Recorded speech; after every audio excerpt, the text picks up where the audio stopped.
If the only ethical concerns with Brett Kavanaugh are that he's highly conservative, then why would the Republicans be in such a hurry to get him confirmed?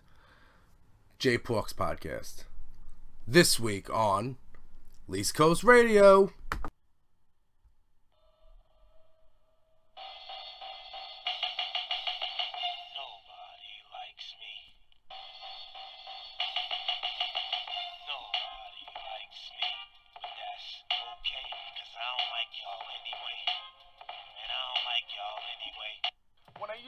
Joke about rising fascism in America and the fall of democracy, I really thought I was being, like, over the top. Staten Island niggas still puffing dust plus representing Staten Island. I mean, like, all kidding aside, I'm a high school dropout. I never thought the words autocracy and kleptocracy would be in my vernacular. I just never thought that would be a thing. Staten Island niggas still puffing dust plus. It's very, very difficult and frustrating to have progressive ideology living on Staten Island, or as I call it, North Texas. Example, your weed dealer pulls away and he's got a Trump Pence hat sitting on his back windshield. This is real life. Representing Staten Island. Staten Island niggas still puffing dust plus. The most important thing you can do for me listening to this podcast is to not get sidetracked with distractions and nonsense. There is a person occupying the Oval Office who has committed crimes every single day of his life. And the only way to combat this is not to look at polls. It's to go vote in November. Staten Island niggas still puffing dust plus. Representing Staten Island. Want to hear a little story about some of those people who are going to be voting in November? I'll tell you. People that value guns over children. People who think the South will rise again. People that think ending slavery was a failed experiment. White nationalists. Representing Staten Island. Staten Island niggas still puffing dust plus. Be a part of ending the rise of fascism and the fall of democracy in America by keeping it locked to East Coast Radio, Dies in Your House, and hit the polls in November.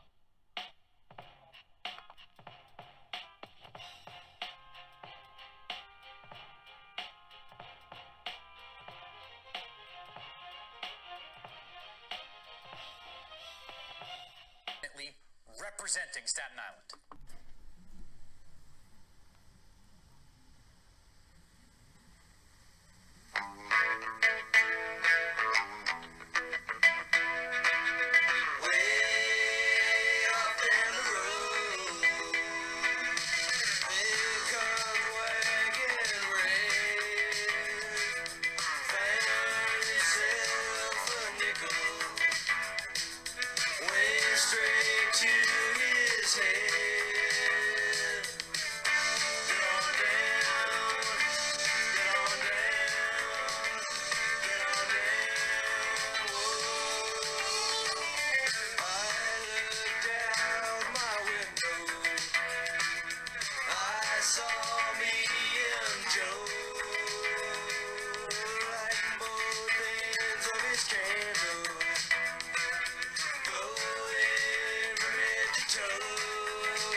Hey yo! What is the word, peeps? Welcome back into another action-packed edition of the J Porks podcast. I am J Porks. With me, as always, on the other side of the glass, making sure this is a well-oiled podcast machine. Every week is the ever-popular Nobody. That on the intro, the Meat Puppets would Get On Down, because again, a couple of weeks ago we got taken down, we got taken off the internet for using a new Alice in Chains song that was on YouTube, available on a podcast where we don't make money on. So, since I literally work for that band, and I've literally given permission, like I've received the right to give permission to a podcast to use the Meat Puppets on their podcast, so I should be allowed to use that, and if not, you know, we're going to have to re-explore our opening song thing we go on, because YouTube is cutting down on this. This week, we are coming to you live. J Porks Podcast doesn't usually come to you exclusively on the Least Coast Radio channel, but it is this week. We're on Least Coast Radio for the Least Heard Voices, because it's Labor Day. It's Labor Day, and the Dare Network, the Honeycomb Hideout right now is, you know, Labor Daying. If that's if we can say that, you know. Most people would be Labor Daying. I'm sure you are. That's why I thought it would be a good idea to get a podcast out to you. Because if I take Labor Day off and you guys are sitting, you know, barbecuing, you don't have anything to listen to, you don't have anything to, you know, wrap your head around, then what am I even doing? I'm missing out. So I'm here. So I was just on vacation. People, here's what we do on Least Coast Radio for the Least Heard Voices, and on the J Porks Podcast on Dies in Your House. I mean, really, our main goal is, you know, we do this, we talk about the corruption that's going on in Washington. We do that not because, you know, we want to annoy conservatives, or not because we want to, you know, it's not for popularity, and it sure as heck ain't for money. We do it here on Least Coast Radio for the Least Heard Voices for our democracy. Do it for the democracy, man. And we have midterm elections coming up in November. And those are very important because we need, we need democracy to prevail. And that means we need to start electing people that are going to hold, that are going to serve as a check. Because there are checks and balances. We all learned about it in social studies in 6th grade. The U.S. government works on checks and balances. And if the checks and balances aren't working, if they're not a thing, then we might not be a democracy anymore. We might be an autocracy under the reign of a fascist regime. So since the election of 2016... since the most successful and largest intelligence operation in the history of the world was pulled off in November of 2016, we've been talking just about corruption, the resistance, fighting fascism, and, you know, doing everything we can to take our country back. That's something I care about, that I podcast about here on the J Porks Podcast and on Dies in Your House every Friday. You got a special episode of Dies in Your House yesterday. You should check it out. It is on this same channel. However, people ask, there might be people just tuning in now that don't know me as what J Porks was, because you see, oh, Jay, there's 240 episodes, and the 2016 election is only, you know, this certain amount of episodes. There was more episodes before that. What were you talking about before this happened on the podcast? And I say, well, that's tough to say.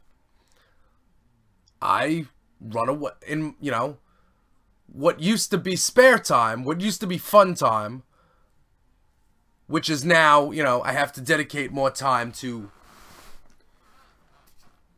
you know, do whatever I can to fight fascism, go to whatever march I can get to,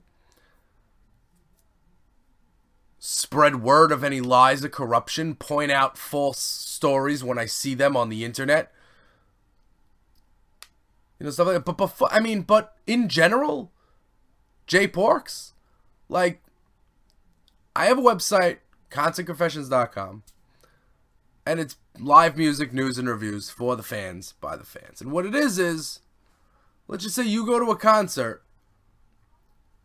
and, you know, you take some video, or you take some photos, and let's just say, and not everybody does, but let's just say you're somebody that likes to, you know, write a little bit about what you saw. Maybe you are an aspiring journalist.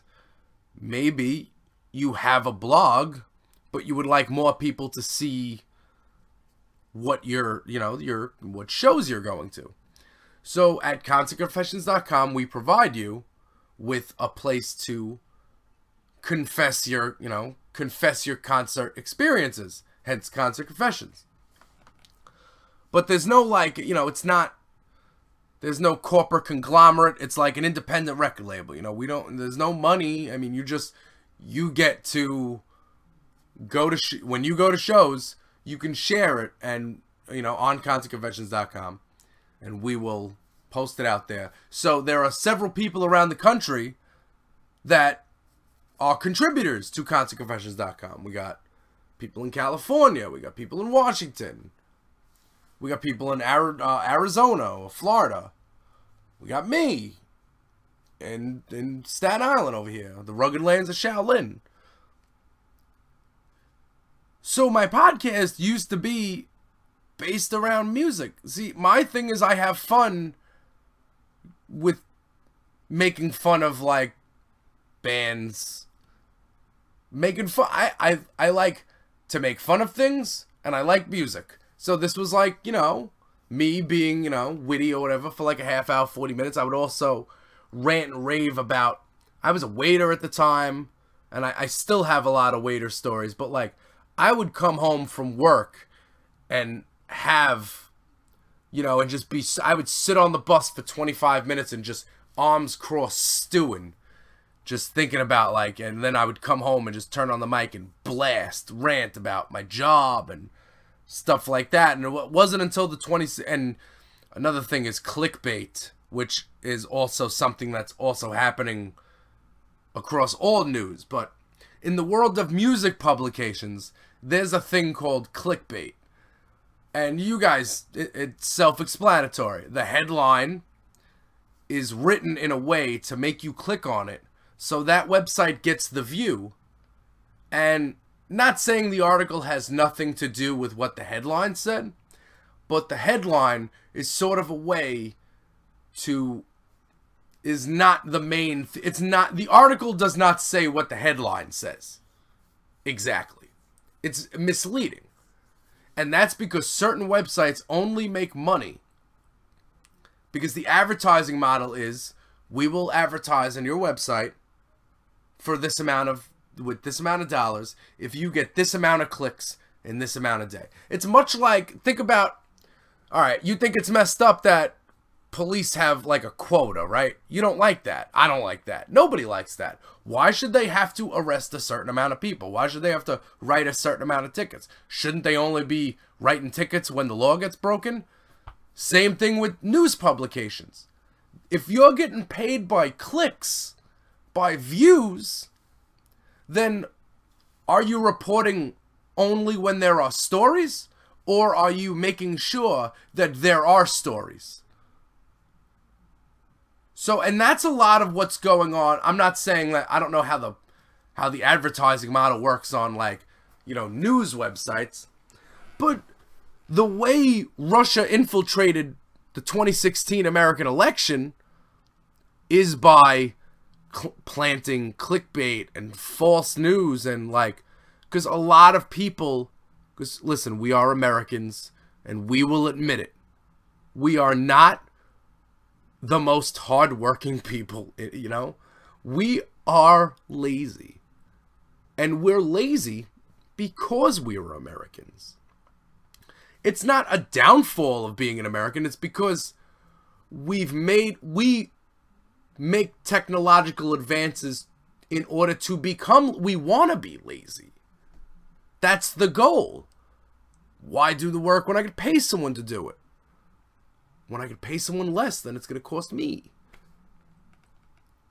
So, like, a lot of Americans don't read past that. It's a lot of Americans see a headline and they don't even click on it. They see the headline and they take in that sentence as an entire news story. And, you know, when that stuff gets planned, you know, and listen, when it was the largest intelligence breach in the history of the world. Russia won. And so what I used to do is I used to rail against clickbait. Also, just right now, I mean, there's nobody I hate more than Donald Trump, but like, I really hate Pearl Jam's music. That's a thing I used to talk about a lot. And not the band as people. All the charities they support and stuff like that, and, you know, all the stuff they do for the community, that's all great. And, you know, I'm not even saying that the band themselves are bad musicians, but Eddie Vedder's voice is something that I can't, and I won't, and I spent a lot of podcasts talking about that. So, like, after Russia won, after the largest, you know, the biggest active measure was complete, I made a conscious decision along with a lot of other Americans where, you know what? I'm going to be that guy in your news feed reminding you that this is an illegitimate outcome. I am going to be the one that constantly stays on this resistance tip.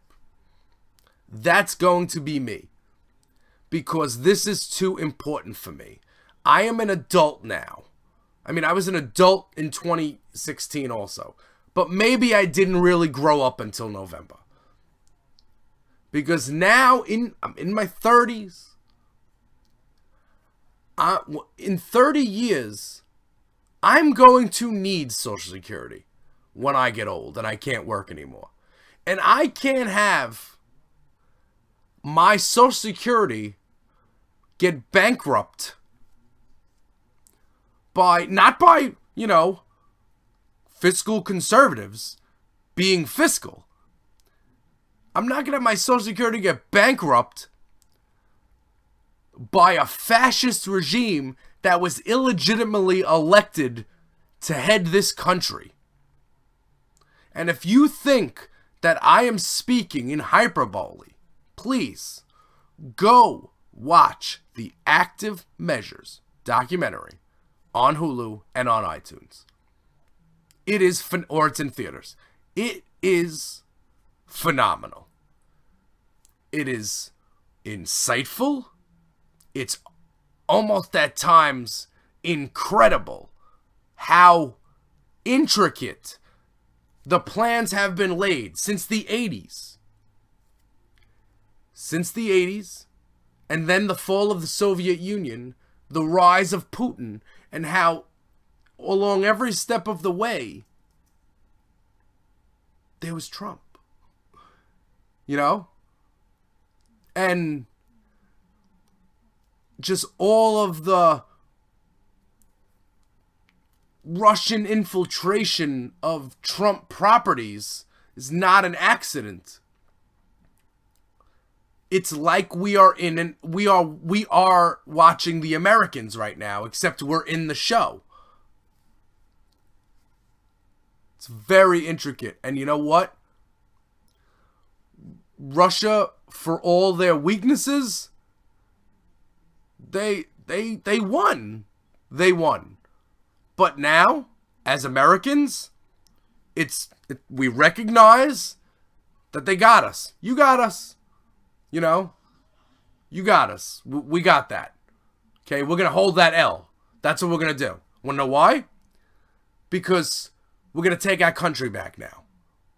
And then once we take our country back, we are going to cripple your economy. And we are going to basically, if Vladimir Putin's mad that the breakup of the Soviet Union made Russia stronger, wait till we actually get some patriots who are our elected officials. Wait till we actually do something about it. What have we done to protect the November elections? Tell me what bills have been passed.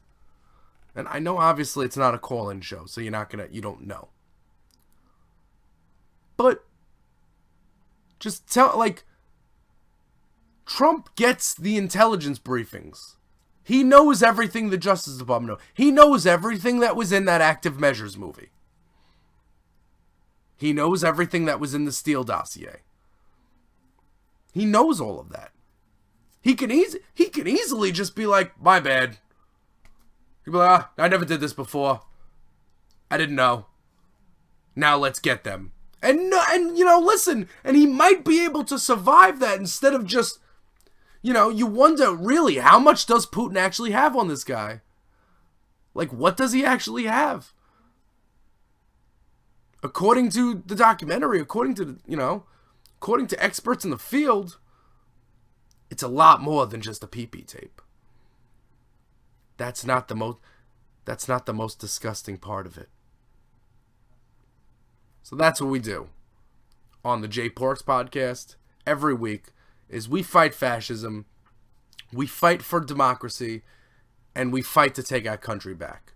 And we do that by shining light on the corruption and ignoring the noise and distractions. Like, we don't go and, study tweets.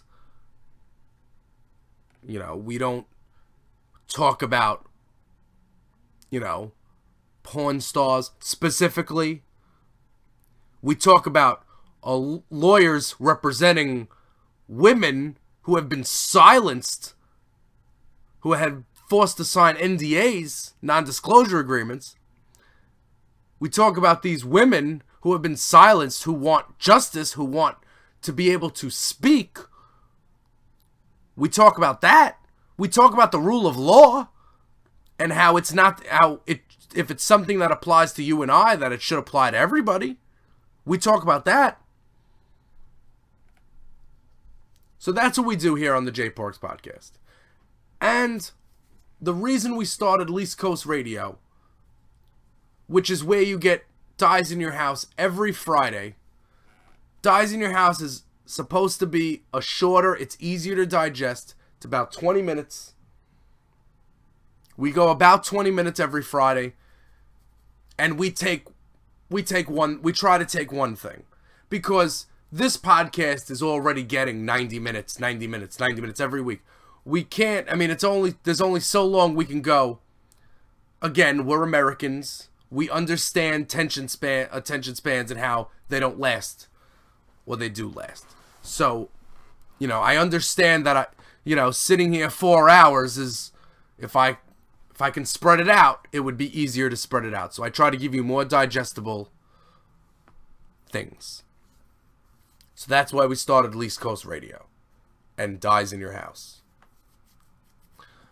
And this week, this episode of the Jay Porks podcast is exclusively on Least Coast Radio for the least heard voices. So that was the change. So if you're new to the podcast, that's who I was, who I am. I still go to shows. I still run concertconfessions.com. I still share my concert experiences. I still suggest you should do the same. I still work for the Meat Puppets. I don't actually have a real job right now.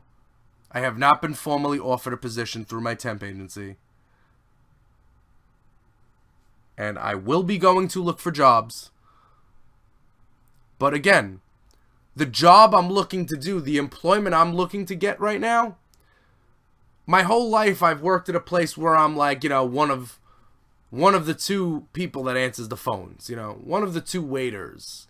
I can't call out. I can't my whole life The jobs I've had have taken over my life. And in the past couple of years, I've even working in school. It's taken over my life.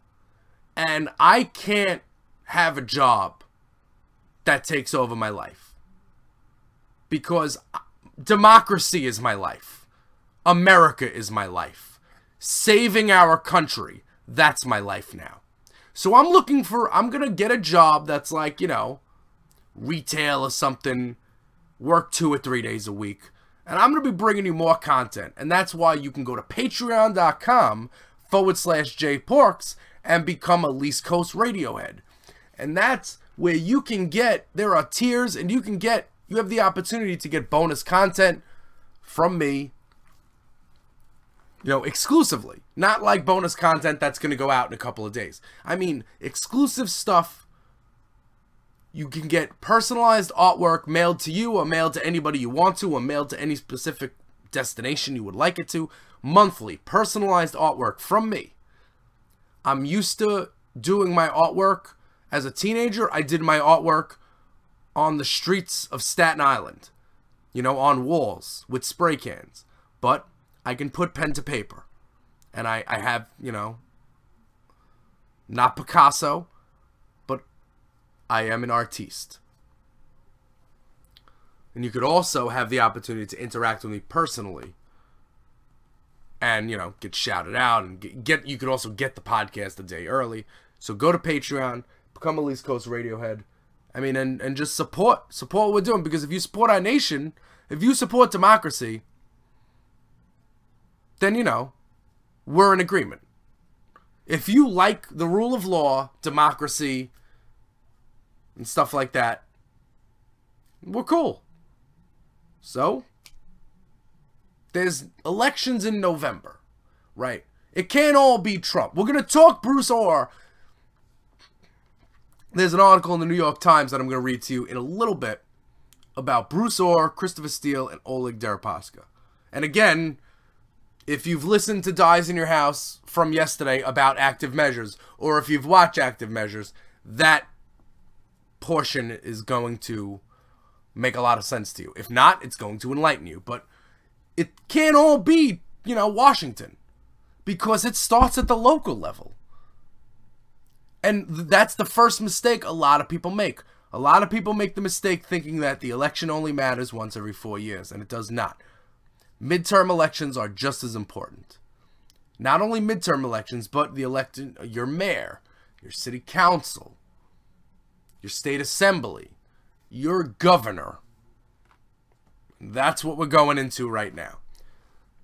We're going to keep it local and talk about Cuomo, Andrew Cuomo, and Cynthia Nixon. So, the last week, last week's episode of the J Porks podcast came to you just via a link from archive. That's because there was problems with the audio, and it was pre-recorded because I was going on vacation. But I'm not one of those people that goes on vacation and just shuts off everything that's going on. But I also didn't have the weekend to record the podcast, so I did it on Thursday, and I recorded a podcast about Flint, Puerto Rico, and police brutality. Those are my 3 topics, because those are 3 topics that unfortunately are not, you know, timeless, you know, that are timeless because they're not ending. Flint still got dirty water. Police is still killing unarmed black kids in the inner cities without repercussions. And Puerto Rico, Hurricane Maria has more of a death toll than Hurricane Katrina. So I am going to put that up on Patreon, and I am also going to try, again, I don't need to, it's not like it's a pointless podcast now because these things are still happening. I will get that up on Least Coast Radio. So that will be a thing. So if you didn't hear last week's podcast, if you couldn't find it, I apologize for that. I recorded it early, and then I was in North Carolina. I was in the Outer Banks. So since I was in North Carolina, and, you know, it's not New York, I didn't get to watch the gubernatorial debate live. The primary debate, the Democratic, you know, Andrew Cuomo versus Cynthia Nixon. They had a debate. So on Tuesday, Wednesday, Thursday, I see like the snippets and the things in my echo chamber, basically, because everybody, you know, whether we like it or not, we all have echo chambers. We follow the people we want to follow. So therefore, there are some times where we only get news that we, you know, like. There was a lot of, you know, listen, because Cuomo was like, could you stop interrupting? And Cynthia Nixon was like, when you stop lying. And she said that a bunch of times. And like, and also at points, I was seeing also little video snippets of Cynthia Nixon breaking down like marijuana policy and how it would, and she had numbers and statistics for the MTA and all this stuff, and very poignant. And I was watching these, you know, the headlines and the clip. I'm like, wow, you know, that's pretty good, you know, for someone who's an actress who like isn't, you know, never ran for office before. I know she's an activist, and I know she's been involved in, like, grassroots things for a while. But she's never ran for office before. I don't even think she's, I can check IMDb, but I don't think she has even ever played somebody who's running for office. So, fast forward to when I get home. So last night, after recording Dies in Your House, there is because after my podcast, in order to put it up on YouTube, because YouTube funnels it to iTunes, that's how I get it on iTunes, because I don't know how to directly get it on iTunes, because I'm not really technologically savvy. So if anybody wants to be a co-producer on this podcast who knows things, hit me up at jporks or jporkspodcast@gmail.com. Anyway. So there's a after I record, I open up Microsoft Photos and I take this audio and I turn it into a video file, an MP4. And I have pictures and I have to like put how many seconds I want each picture to be and blah blah blah, whatever. But so and upload and converting the file usually takes like 45 minutes or something to do. So I turned on because I see on YouTube they got the full debate. You know, I'm in New York now, and I'm on YouTube. Like, I wasn't going to watch it while on a Wild Horses tour, you know, in a Hummer on the Outer Banks of North Carolina, and driving on the beach looking at horses. I wasn't going to watch it then. I wasn't going to take time away from my lovely girlfriend who was nice enough to take me on this vacation, and her sister, and her sister's husband, Christine and Brian, good peeps, taking us out to North Carolina. I really appreciate that. Beach house with 4 floors, 6 bedrooms, 5 bathrooms, like decks for days. It was fun, and it was good to get to reset your brain. And at the same time, I still had Rachel Maddow on every night, and I was checking out what's going on. But since I'm not in New York, I didn't really get the full gubernatorial debate. So I watched the full thing last night, Sunday night. And again, I support everything Cynthia Nixon supports right now. But she got eaten alive by Andrew Cuomo. He tore her up. First, and again, they both want to legalize pot. But, like, she was talking about it as a civil justice thing, and, like, it definitely is. But then they come back to him, he's like, yeah, we're not going to legalize pot for reparations. It's just, he really is, you know, he's not as far to the left as I prefer, but he's not a fascist Republican dictator. You know what I'm saying?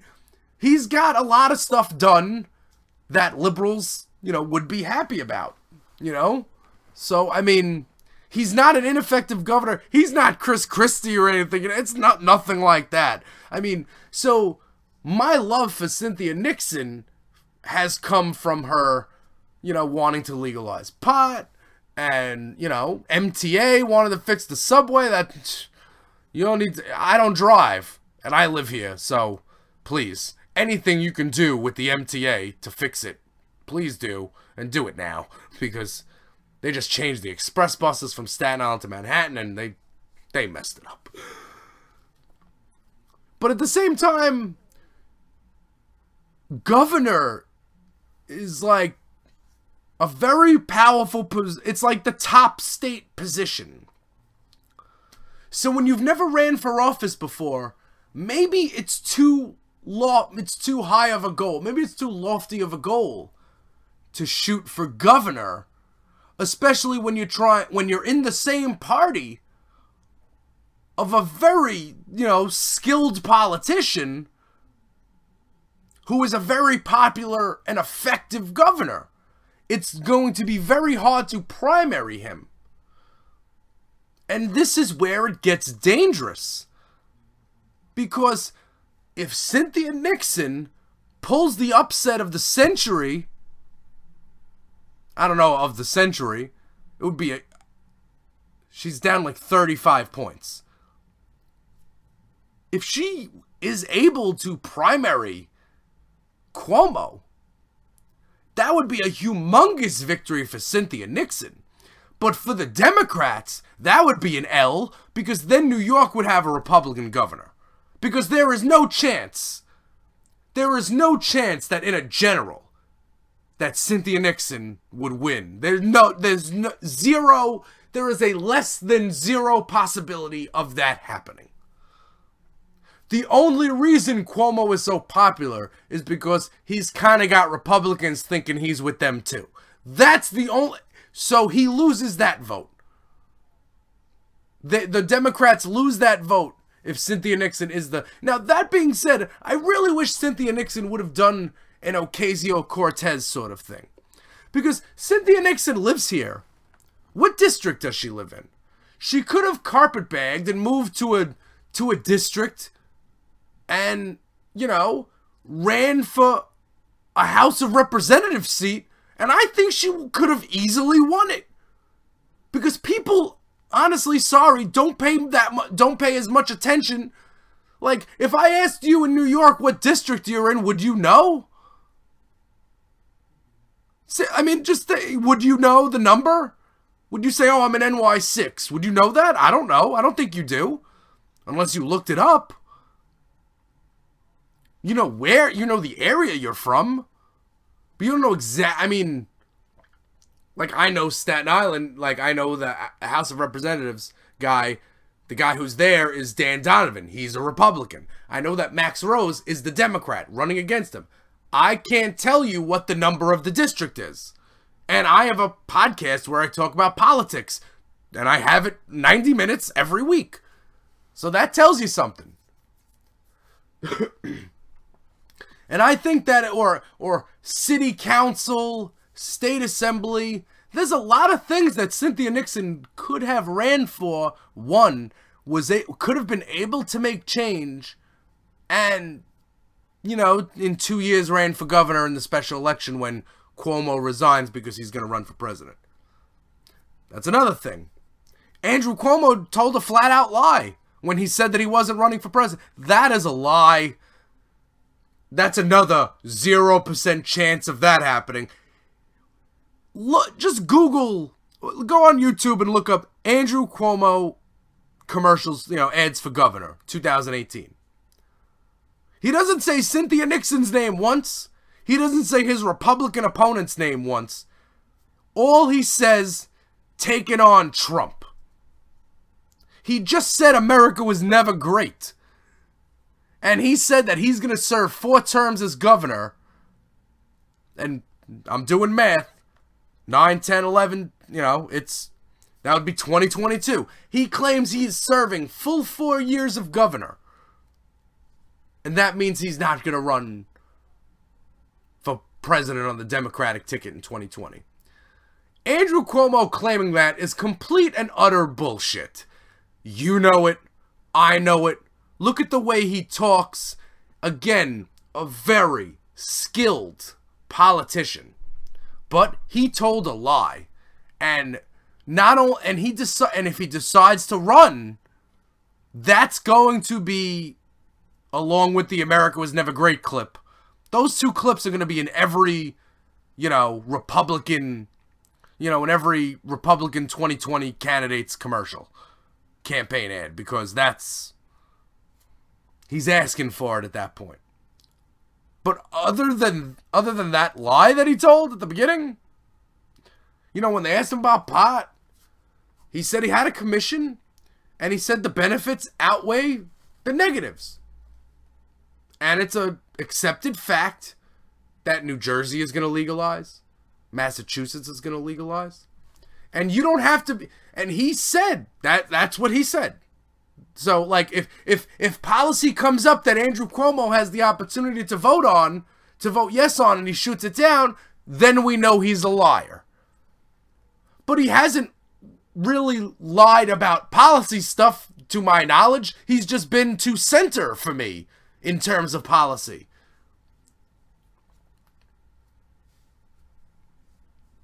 So again, he's for the most important thing to me in my local election.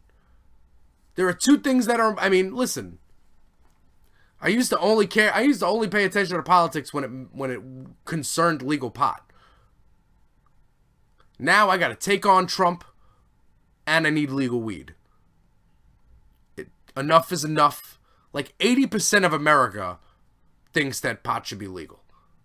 Alcohol is legal. Nobody says, "Oh, what are you going to tell your kid? What do you tell your kids about alcohol?" Why does nobody ask that question? Because it's an accepted fact that alcohol is for adults. And that's what marijuana would be if it was legally, recreationally available. So, if you saw a couple of snippets of the New York gubernatorial debate between Cynthia Nixon and Andrew Cuomo, and you think that Cynthia Nixon won, well, like, you know, air quotes won, it's not like a score, but like, I would really suggest you go back and watch the thing in its entirety, because he really ate her up. Like, on a lot of things, there was a lot of things that he almost looked like he wasn't even interested in being there. You know what I'm saying? It looked like, why is this person even bothering me? So now, like, and what Cynthia Nixon needs to do is just take the L. When she takes the L in the primary, which, you know, all polls, I know we throw out polls now, but everything indicates that she's not going to win the primary. If she runs on Working Families Party or as an independent, again, that's going to end up with New York having a Republican governor. And it's not going to be good for any New Yorker who is in support of, you know, all things that are New York. Diversity and rights for women in healthcare and public school, stuff like that.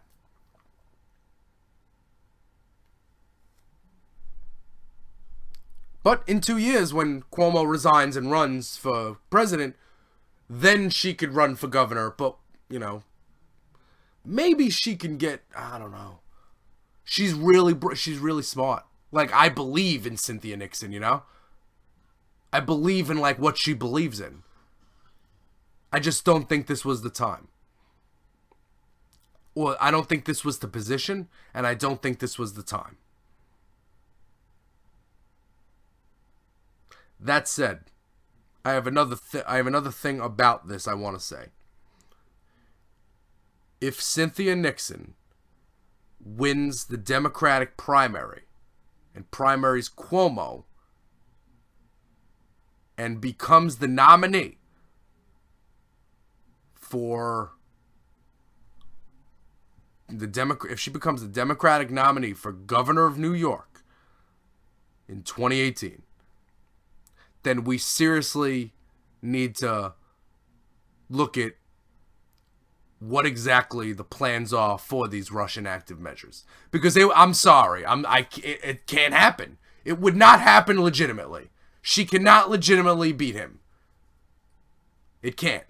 And I'm not saying she would know about anything that's going on. Like, listen, just like, you know, you don't have to know, like,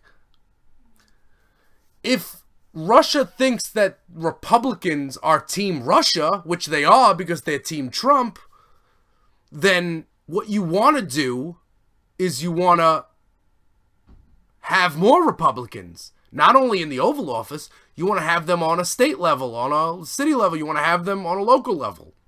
So how would you do that? You would do that by ousting popular Democratic political powerhouses, Joe Crowley, Andrew Cuomo. These are, you know, if Cuomo goes down the same year Crowley goes down, then it's active measures. Then we have to look into it.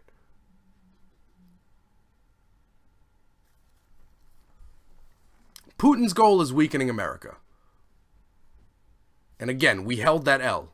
We lost. But now, this November, on a local level, we're going to take it back. And then in 2020, we are going to take it back entirely.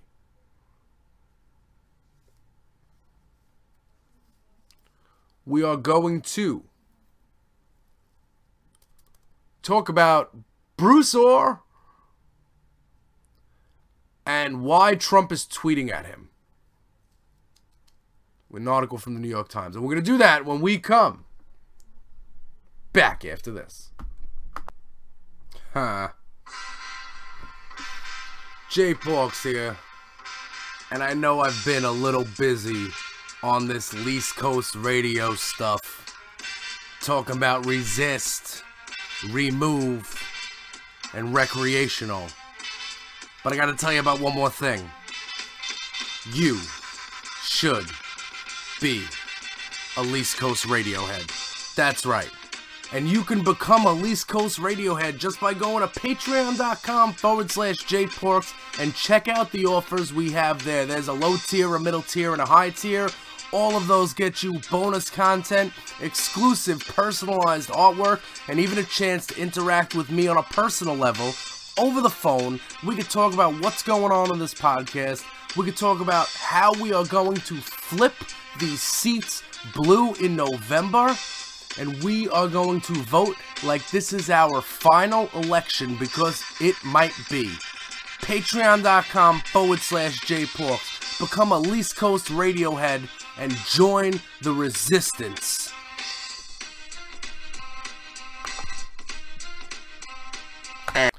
So you're probably asking yourself, Jay, who's Bruce Orr? Well, I'm here to explain. Okay.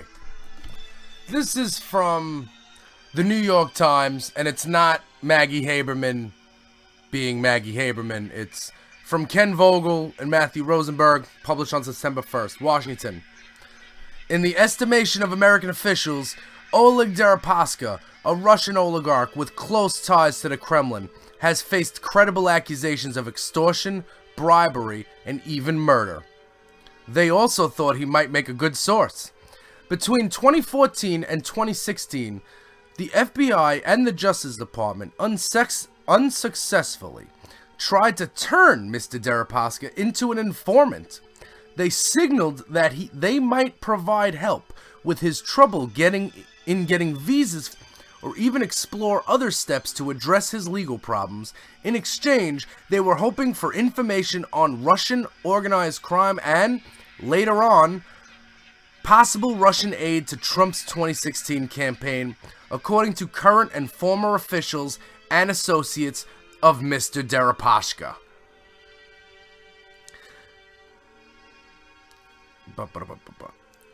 In one dramatic encounter, FBI agents appeared unannounced and uninvited at the home of Mr. Deripaska that he maintains in New York, and pressed him on whether Paul Manafort, a former business partner of his who went on to become chairman of Mr. Trump's campaign, had served as a link between the campaign and the Kremlin. The attempt to flip Mr. Deripaska was part of a broader clandestine American effort to gauge the possibility of gaining cooperation from roughly a half a dozen of Russia's richest men, nearly all of whom, like Mr. Deripaska, depend on President Vladimir Putin to maintain their wealth, officials said. Two of the players in the effort were Bruce Orr, the Justice Department official who has recently become a target of attacks by orange clown cunt monkey asshole, and Christopher Steele, the former British spy who compiled a dossier of links between the Trump campaign and Russia. The systematic effort to win cooperation of the oligarchs, which has not been previously revealed, does not appear to have scored any success. And in Mr. Deripaska's case, he told the American investigators that he disagreed with their theories about Russian organized crime and Kremlin collusion in the campaign, a person familiar with the exchanges said. The person added that Mr. Deripaska even notified the Kremlin about the American efforts to cultivate him.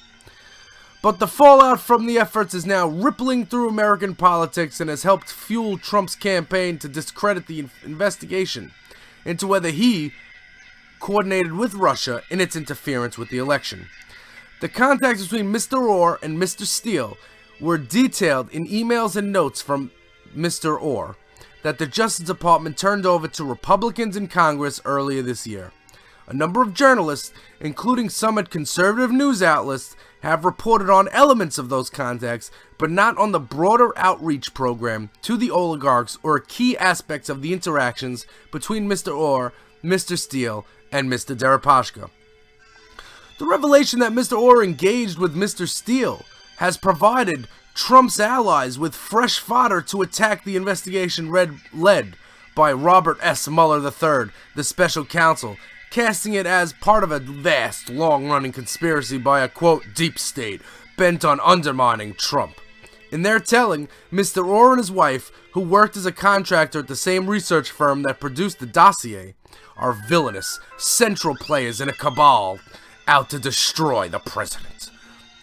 Trump himself has seized on the reports, threatening to pull Mr. Orr's security clearance, claiming that his family, quote, received big money for helping create the phony, dirty, and discredited dossier.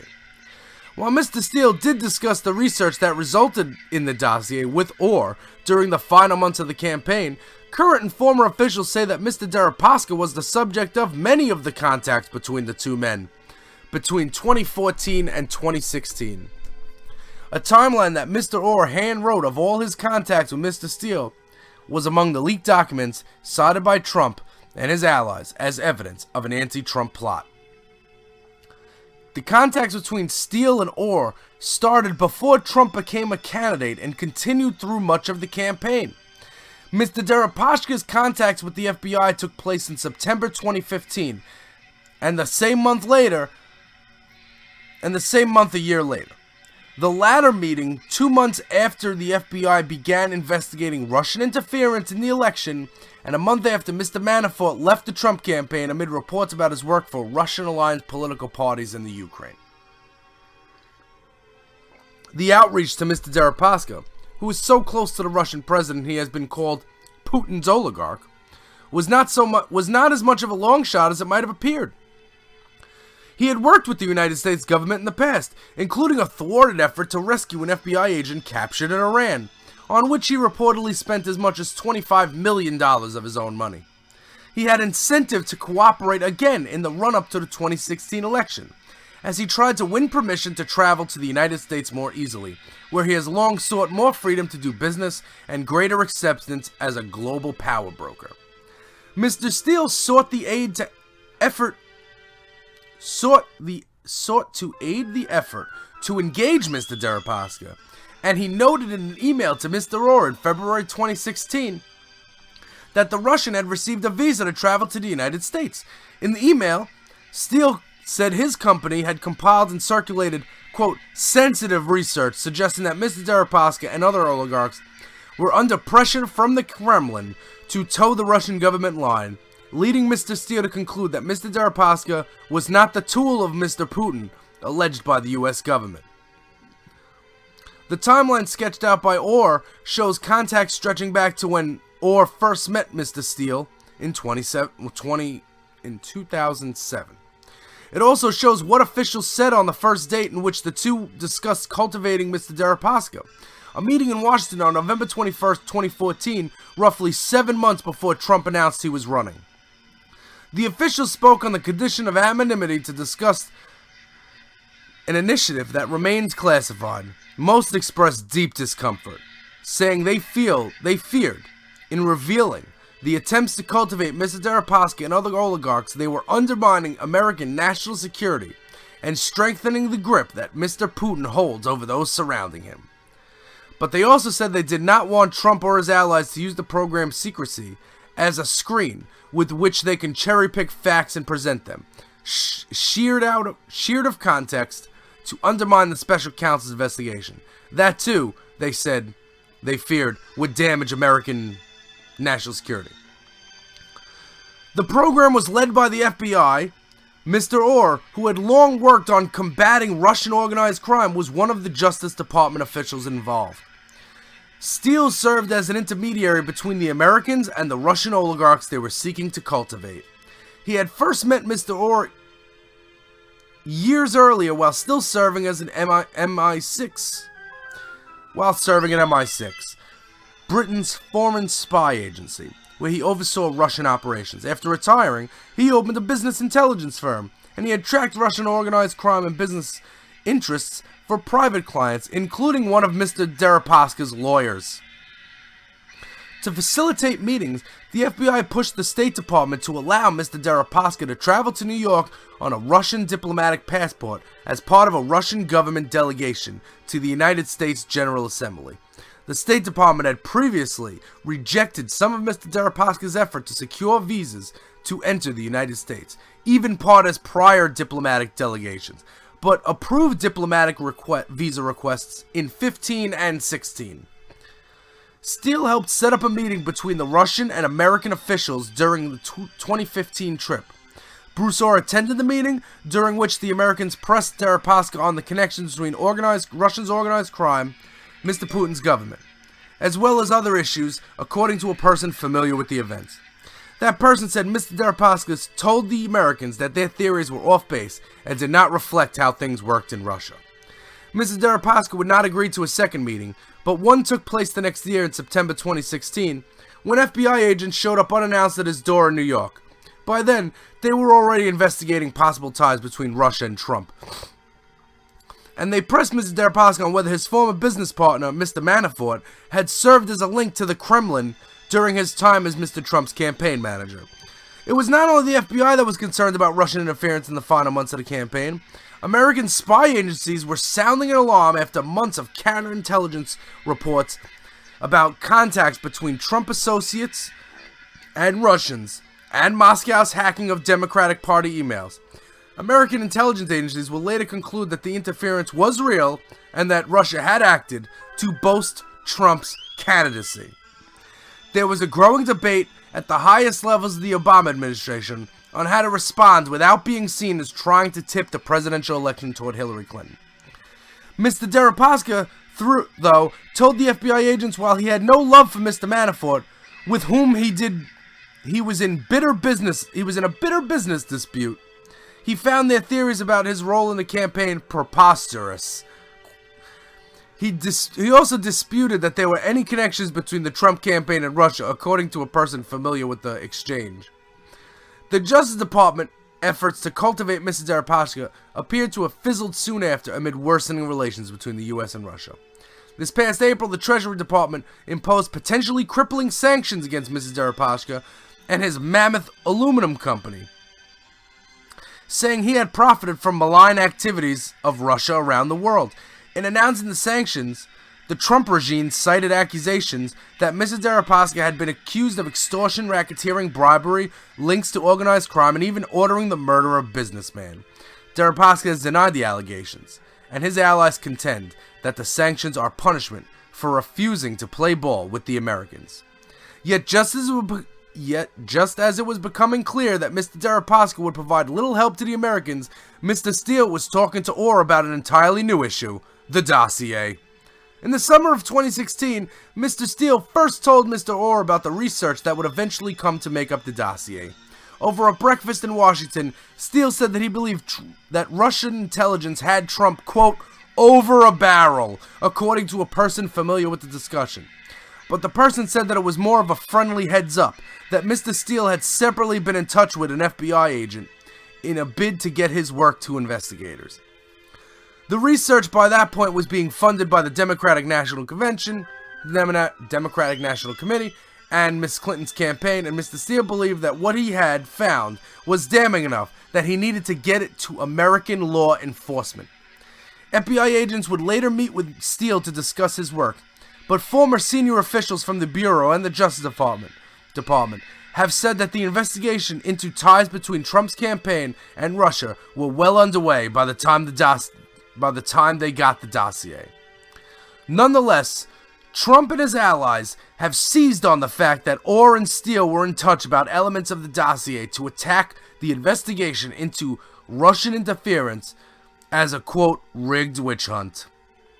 Trump and his allies have cast Steele's research and the serious consideration it was given by Orr and the FBI as part of a plot by rogue officials and by Hillary Clinton's allies to undermine Trump's campaign and his presidency. The role of Mr. Deripaska has gotten less attention, but it similarly offers fodder for the theory being advanced by the president's defenders. Among the documents produced to Congress by the Justice Department is an undated and a previously unreported note, handwritten by Orr, indicating that Deripaska and one of his London-based lawyers, Paul Hauser, were, quote, almost ready to talk to American government officials regarding the money that, quote, Manafort stole. Even after the concerted effort to cultivate Mr. Deripaska appeared to have been broken down, as he was emerging as the subject of increasing interest in inquiries into ties between Trump's circle and Russia, both sides continued sporadic outreach. Last year, Orr asked someone who was communicated with Deripaska to urge the oligarch to, quote, give up Manafort, according to a person familiar with the exchange. Mr. Deripaska sought to engage with Congress. The oligarch took out newspaper advertisements in the United States last year, volunteering to testify in any congressional hearings examining his work with Mr. Manafort. The ads were in response to an Associated Press report that Mr. Manafort had secretly worked with Mr. Deripaska on a plan to, quote, greatly benefit Putin's government in the mid-2000s.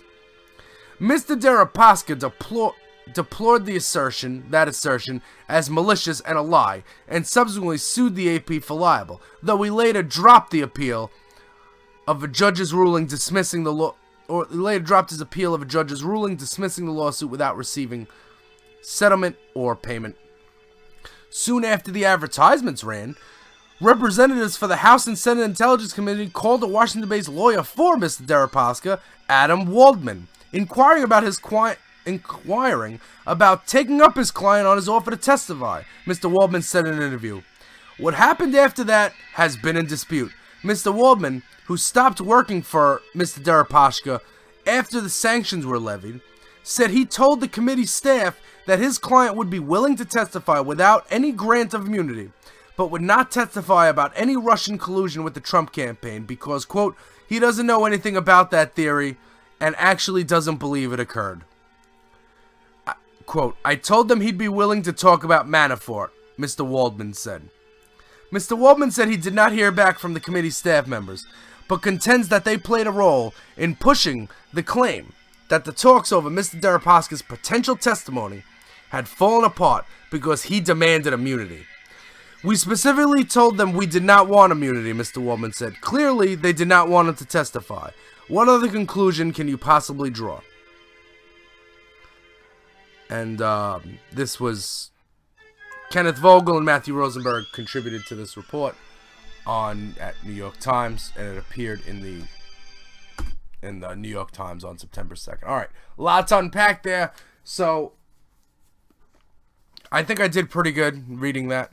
All right, so yesterday on a brand new episode of Dies in Your House, we talked about active measures.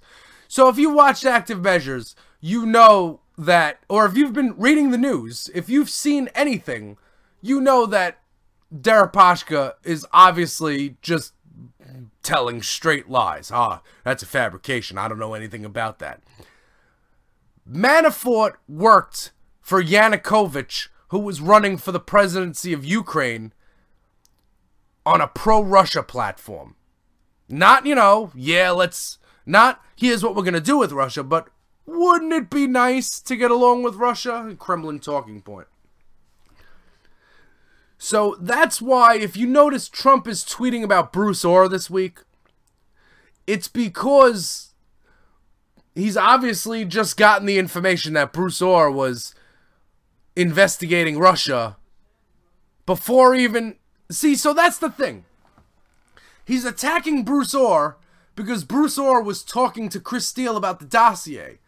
But also, it's a fact that this investigation into Russia was happening, into Russian active measures, was going on before Trump even announced. Now, Trump being propped up by the Kremlin, by Russia, by oligarchs, that's been happening since at least the early 90s. There is documentation that's been happening since 1984. But I'm going to safe bet say that they started wanting Trump to run in like 92. Then in 92, 96, 2000, that's when they really wanted Trump. That's when they were really, you know, stepping up efforts and, you know, continuously till then. But the investigation wasn't into the Trump campaign until Trump had a campaign. But they were still investigating collusion. So, and they were still investigating the Russians, you know, hacking and interfering and using, you know, for lack of a better term, active measures. Putting pieces into place. The way that things can't get traced back to anybody. Now, Deripaska, I hope he's like, knows somewhere to hide. Because this news broke, if Putin didn't know this, well, I'm sure Putin knows it because Trump probably called Putin and was like, oh man, can you believe this Bruce Orr guy? You gotta get that Deripaska out of your circle.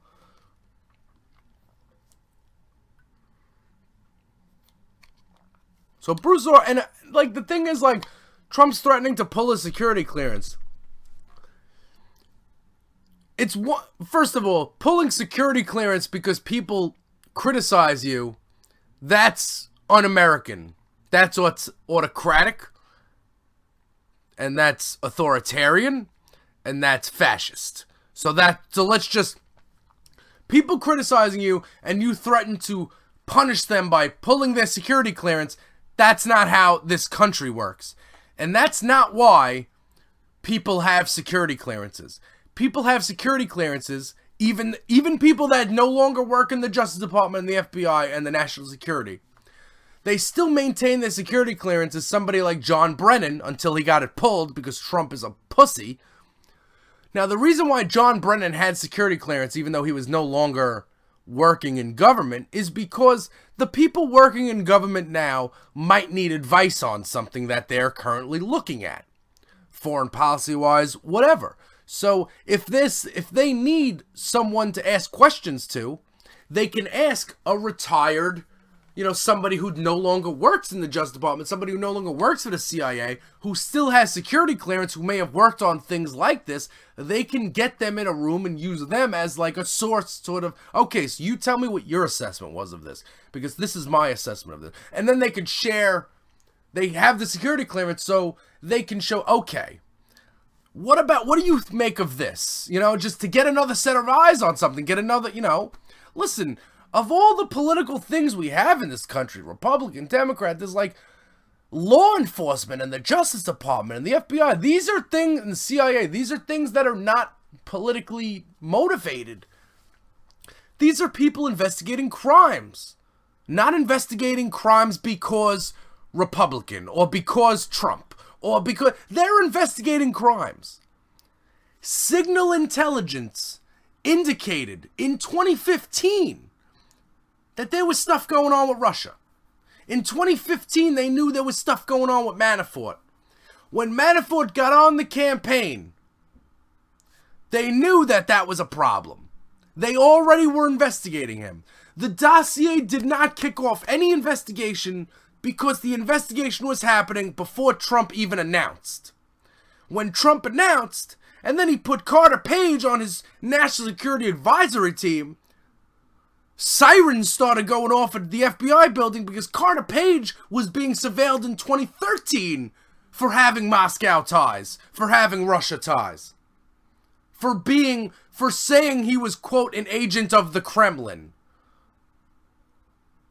He acted as an intermediary for the Kremlin. I don't think he said agent, but he said it. He said it. Now, it wasn't like rumor and innuendo.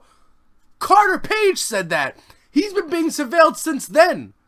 So the Republicans, Devin Nunes, crying about, oh, Carter Page got a FISA warrant taken out on him unjustly. Are you joking me? He had a FISA warrant on him in 13. I don't know if it was a FISA warrant in 13, but he had all the makings for a FISA warrant. And then the people are tweeting out, Carter Page, you know, this is the Trump supporters and the Russian trolls line. Again, you got to watch the Active Measures documentary to really appreciate what's going on with these trolls. Troll armies and Trump supporters, you know, they're like, I guess there's some FISA documents they got released. They finally found the FISA releases, and they're like, can you believe that Carter Page had a FISA warrant on him, and they didn't even, oh, what was it? Damn it.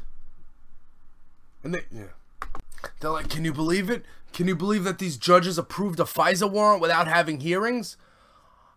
Like, here's the thing about that. You have people that claim to be, like experts on this stuff. You know, they claim to be insiders. They go on television. They say, I used to be, a staff aide for a Justice Department official and blah, blah, blah.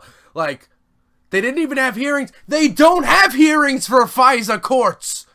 I am a 31-year-old guy that smokes pot every day and is not a policy wonk, and I know that. How do these people walk around without wearing helmets? How? How is that a thing? So with the Bruce Orr tweets this week, with the threatening to pull a security clearance, Bruce Orr still works for the Justice Department. Last check, he's been reassigned. Last check, Bruce Orr still works for the Justice Department. For now. Until they pull a security clearance. Then how he's going to work for the Justice Department. How plain English does it have to get for you? I mean, I don't understand how Helsinki wasn't a turning point. But if you've, if you watch this Active Measures film, if you have read these stories, if you see what's going on, and you see all the connections, I don't understand how you can stand by. If you stand by Trump, you do not stand by America. And that's just full stop. That's how it goes. Remember Paul Manafort, Trump's campaign chair? Remember when he was found guilty on 8 counts of bank fraud and tax evasion and stuff like that? Remember that? He's got another trial coming up in D.C. He has a co-defendant in that trial. The co-defendant? Konstantin Kilmanik. Who's he? He's a Russian. He's a Russian national with, Kremlin ties, who is oligarched up, and all that stuff. Now, spoiler alert, Konstantin Kilmanik is not coming to the trial. But he's Paul Manafort's co-defendant.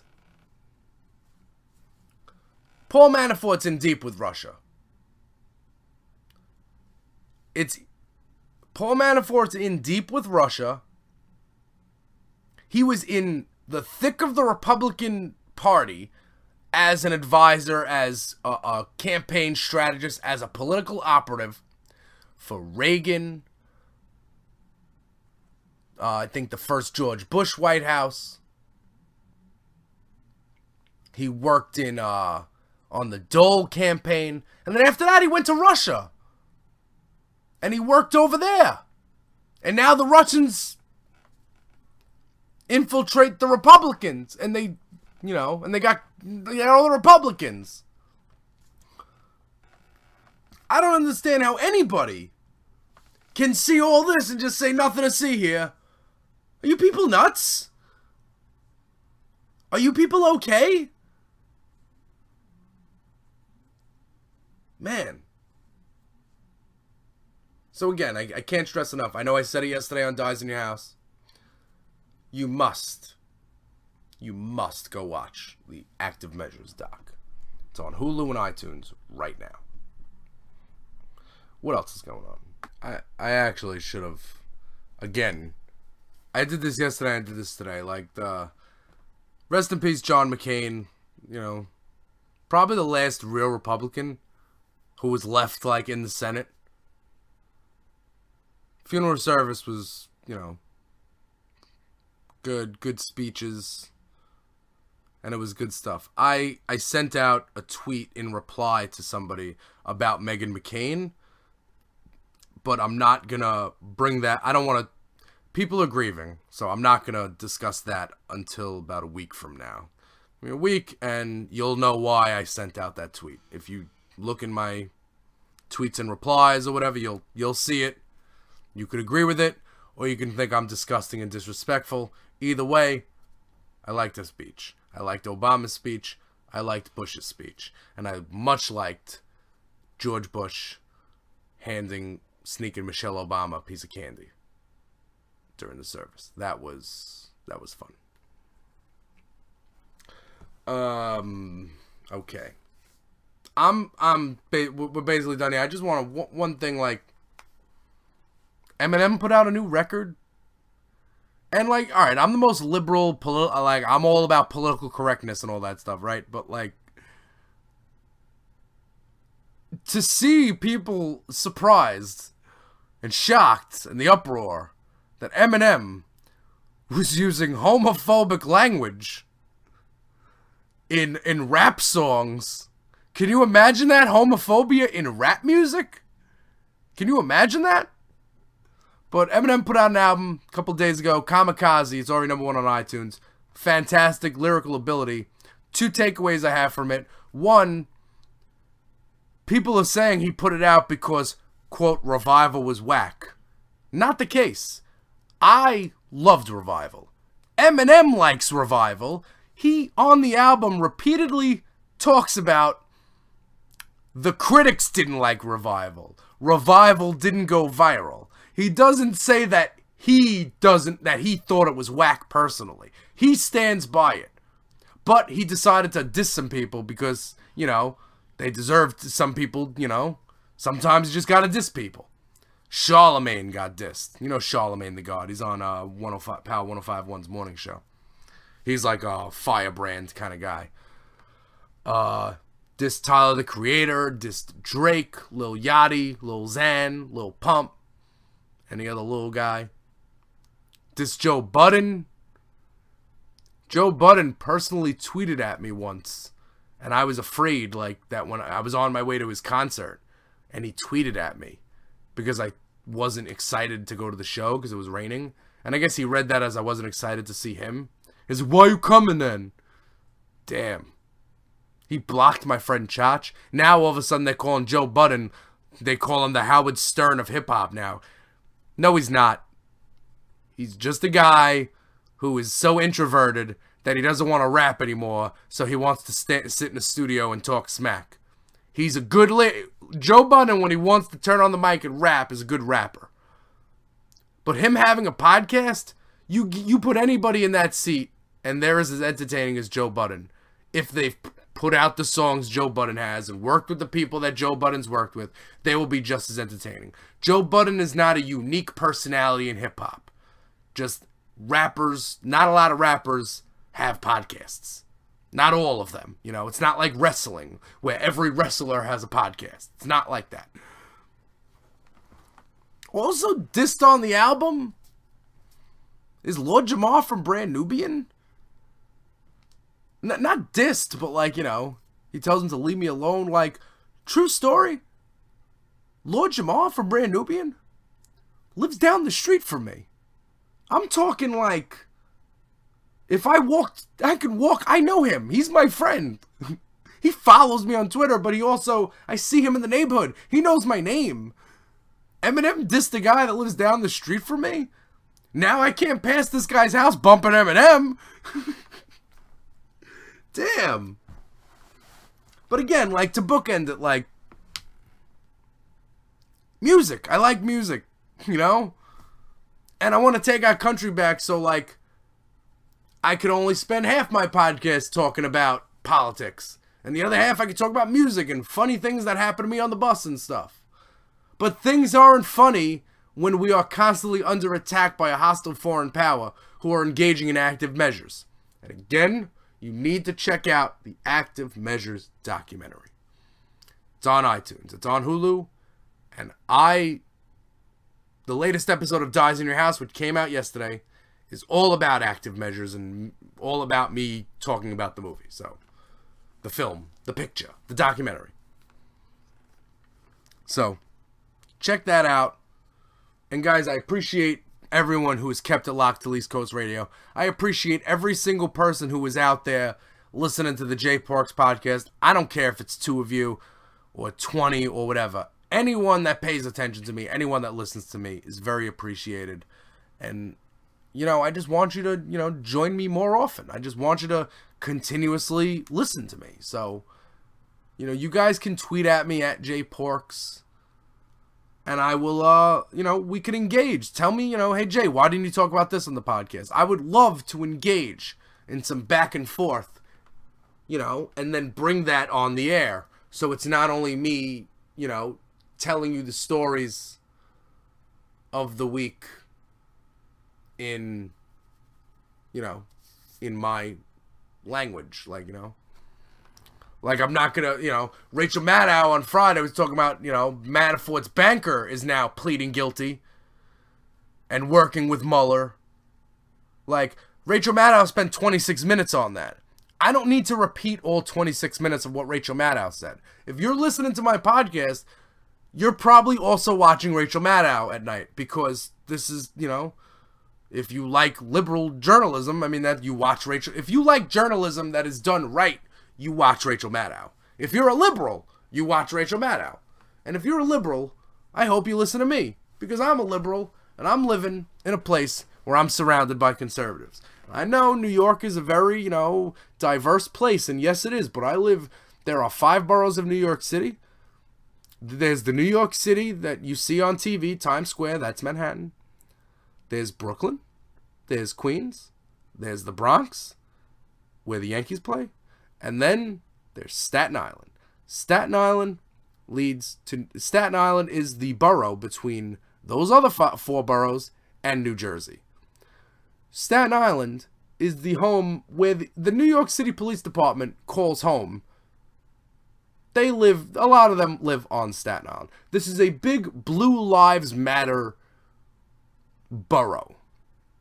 So I know somebody not from New York, but who, you know, might say, Jay, you live in New York. How is it not liberal over there?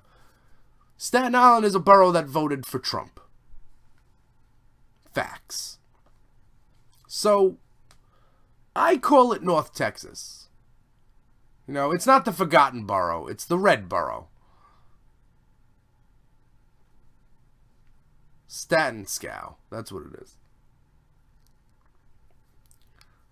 The red borough. I'm gonna try to get that going.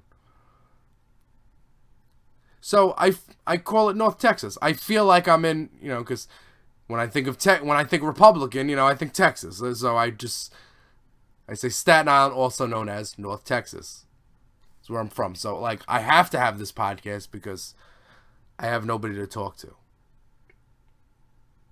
and I have nobody wants to talk to me anymore.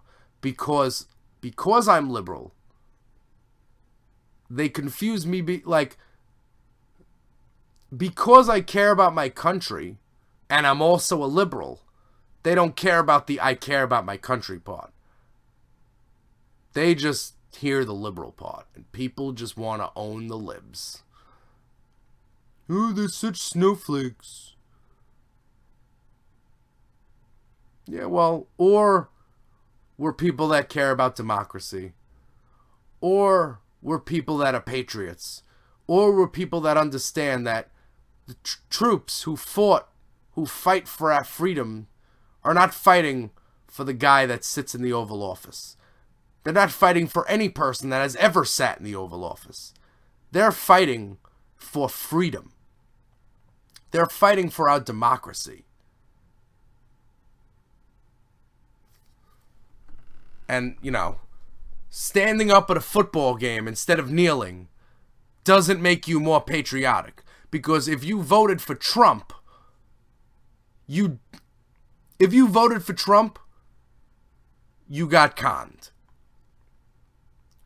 If you still support Trump after all of this stuff comes out, then Helsinki happens, and now the Active Measures documentary, Manafort guilty. If you still support Trump, then you do not support America, and you have absolutely no right to say anything about anybody protesting during the national anthem. Because you are un-American. Protesting is the most American thing you can do.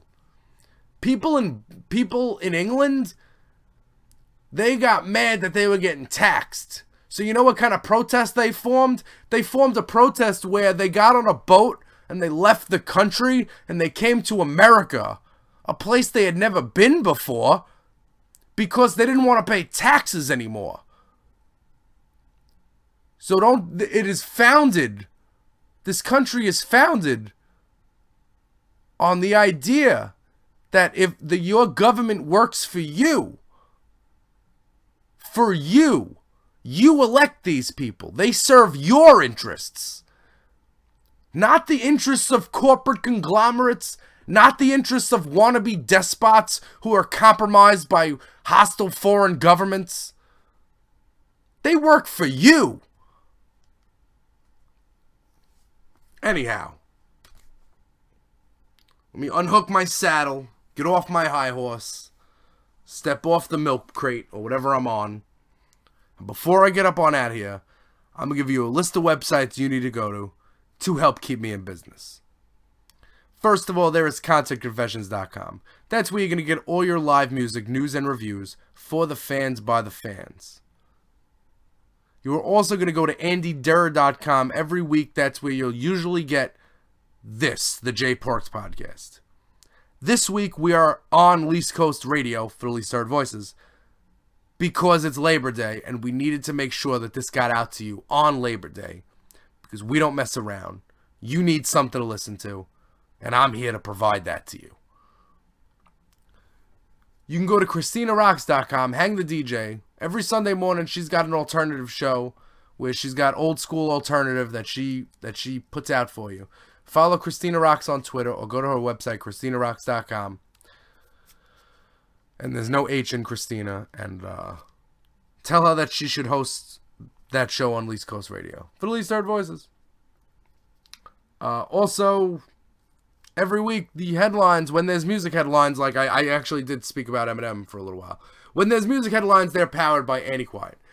Antiquiet.com is your source for quality.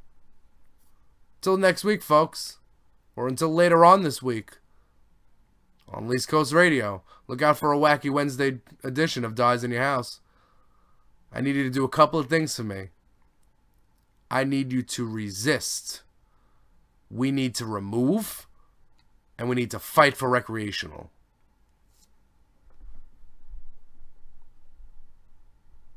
Late. Hey yo, Jay Porks here, back to record my own commercials. And here's the deal. You may have heard me complaining on today's podcast or a previous podcast about suffering through a summer of unemployment. Well, we have a fix for that, and it is called Patreon. That's right. Least Coast Radio now has a Patreon page. And all you need to do is go to patreon.com/jporks. And there are 3 tiers that you can subscribe to.